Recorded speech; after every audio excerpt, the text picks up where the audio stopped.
Scenes like these continue to rock the India-Bangladesh border as illegal Bangladeshis are fleeing the country out of fear of detention by Indian authorities. The SIR rollout could save India's demography as a massive reverse exodus of illegal Bangladeshi nationals continues in West Bengal as well as other Indian states. This even as the India-Bangladesh dispute in the Bay of Bengal has again grabbed the headlines. We'll tell you all about this maritime dispute in just a bit.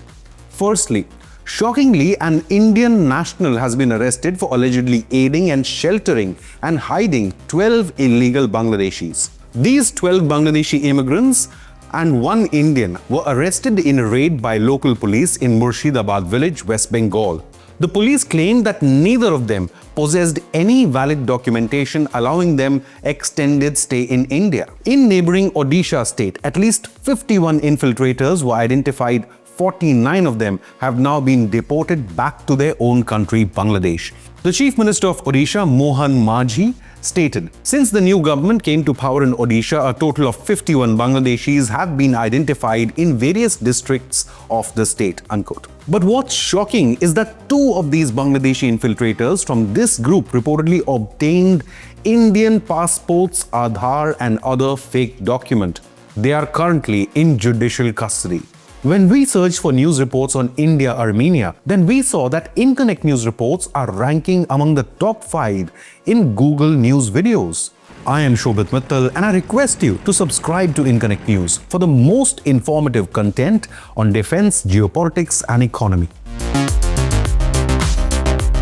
Many illegal Bangladeshis were also seen crossing over to Nepal through the Siliguri Corridor in West Bengal. I mean, why don't they just want to go back to their own country, Bangladesh? They'll go to India and Nepal instead. The Border Security Force in West Bengal reported that hundreds of Bangladeshi nationals were seen fleeing from multiple border checkpoints. The Hakimpur checkpost near Swarupnagar in particular witnessed at least 1,500 Bangladeshis, including men, women and children, crossing back over to Bangladesh within the last 15 days in November. Every day, hundreds of migrants are apprehended by the Border Security Force or the BSF at this particular checkpost. They are checked for biometric verification and then handed over to the border guards Bangladesh. A BSF official stated, "Earlier we used to apprehend 10 to 20 persons trying to exfiltrate to Bangladesh from this unfenced riverine border. But since the start of the SIR process, each day several hundred people are trying to cross over and are getting apprehended." Unquote. In Bengal, the reverse mass exodus has been observed in many other checkposts in and around the North 24 Parganas area, as well as unfenced stretches in Malda and Murshidabad districts. Hakimpur checkpost is only a few kilometers from the zero line and currently under tight surveillance by the BSF. BSF officials stated that the Hakimpur checkpost has an existing protocol different from other checkposts. Instead of arresting infiltrators and handing them over to the police, the BSF officials run background checks on each person, recording their biometric data as well, photographing them and other details, and then uploading them to a central system. For Bangladeshi nationals with real documents and reasons behind entering India, BSF takes them to a camp, aids them with food, and then hands them over to border guards Bangladesh. A BJP delegation recently met the Election Commission, urging them to address the issue of illegal infiltration that is also affecting the accuracy of voter lists ahead of the assembly polls in West Bengal. They underscored the fact that illegal immigration remains a major issue in West Bengal elections and stated that significant amount of data is yet to be verified. As India-Bangladesh tensions escalate amid reverse exodus, India is also fortifying its international border with Bangladesh by setting up 3 new army garrisons in the Siliguri Corridor. The 22-kilometer wide Chicken Neck Corridor now hosts fully operational and equipped bases located in Chopra in West Bengal, Kishanganj in Bihar, and Dhubri in Assam.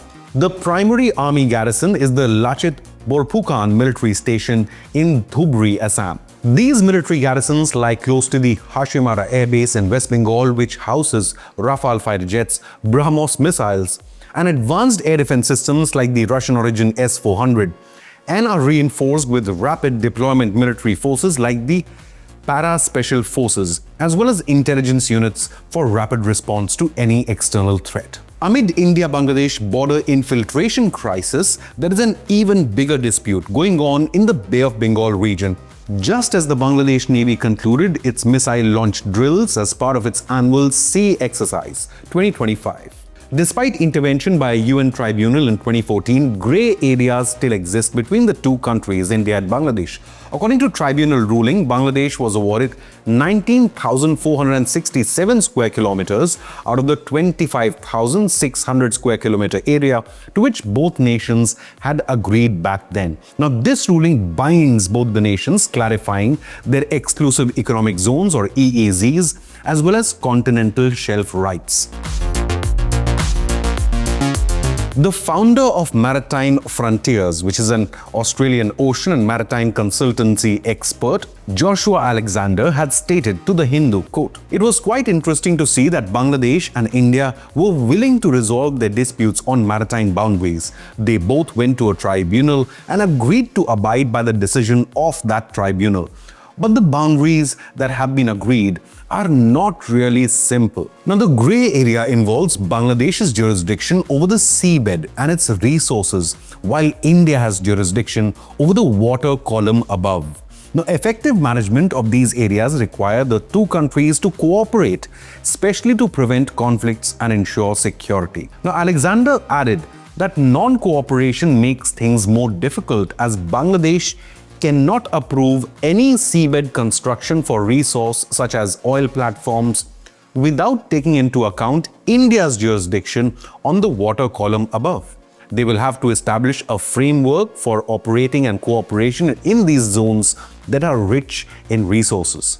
Bangladesh has also raised concerns with the United Nations, claiming that India's baselines and continental shelf submission overlap with Bangladesh's internationally recognized maritime boundaries. The issue remains unresolved, with both sides continuing bilateral talks while awaiting review by UN Commission on Limits of the continental shelf. Now, there are other areas of conflict between India and Bangladesh which also remain a part of the ongoing maritime dispute. For instance, fishermen crossing the maritime boundary.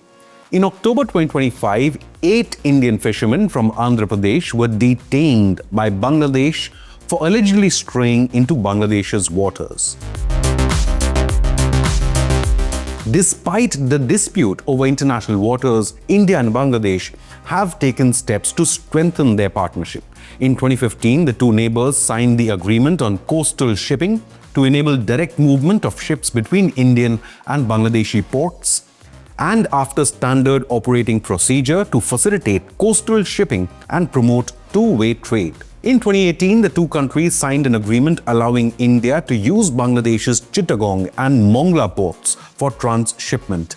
In 2024, they signed the Maritime Cooperation and Blue Economy MOU, and in March 2025, the two participated in the Bongasagar naval exercise. The two countries have also signed pacts agreeing to cooperate in coastal shipping, inland waterways, blue economy, and joint research. However, since Yunus's arrival in Bangladesh, tensions have engulfed India-Bangladesh ties.